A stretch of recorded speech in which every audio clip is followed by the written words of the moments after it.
तो प्यार लिखेंगे कि अगर हो प्यार का मौसम तो प्यार लिखेंगे कि खनकती रेशमी बाजेब की झनकार लिखेंगे कि अगर हो प्यार का मौसम तो प्यार लिखेंगे कि खनकती रेशमी बाजेब की झनकार लिखेंगे।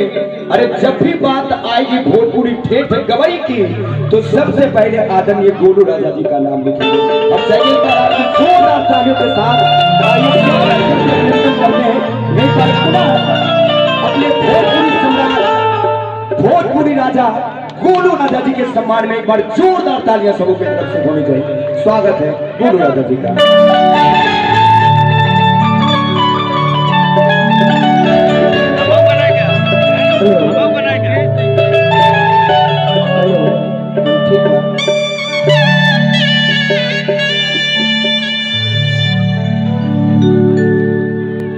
चौकारन के धरती के बार बार प्रणाम करते हुए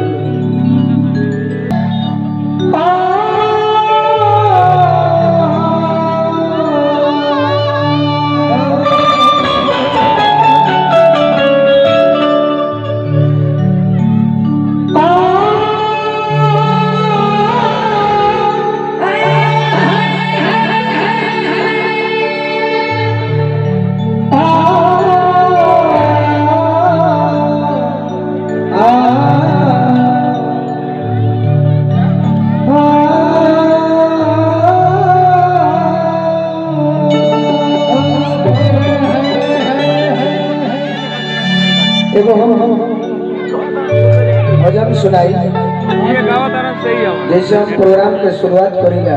हाँ जी, कोई तरी शुरुआत करो तो नीलम जी रहली दुल्हे राजा के आदेश रहे कि गाते नहीं हैं ना तो मैं सब फिर बना जैसे शुरुआत करे नहीं वो सही करो।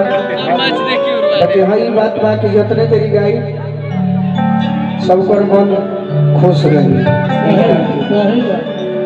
हमने का मन खुश करने के बाद एक खड़ा हो गया।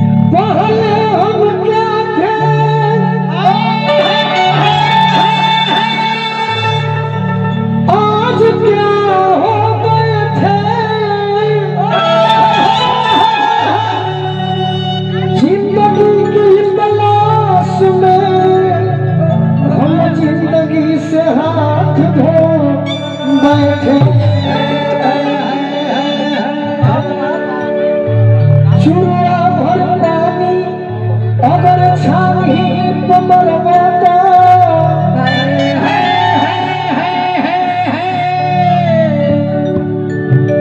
छानी क्योरियानी से पानी न पड़ेगा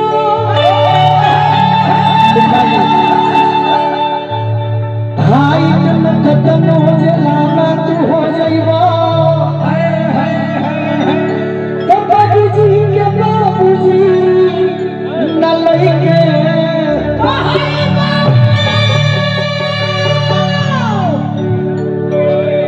आज भोजपुरी जगत में आज लेवल एक कम कर दिया, लेवल कम करेगा कंप्यूटर आवाज ना हो बड़ी मेहनत करल बा हमरा गायक बने में लेवल कम रखो तो सुने में भी आनंद आई और गावे में भी आनंद आई और थोड़ा सा कम कर दो और कम। आज भोजपुरी जगत में हिंदी जगत में बहुत गायक भइलन लेकिन लता मंगेशकर जी जो गीत गा के छोड़ दी रही वो गीत कभी पुराने ना हो ना। कौन गीत बोले कौन गीत तुझे बिठा के कर लूंगी मैं बंद आँखें कहूँ जा तेरी होके रहूं।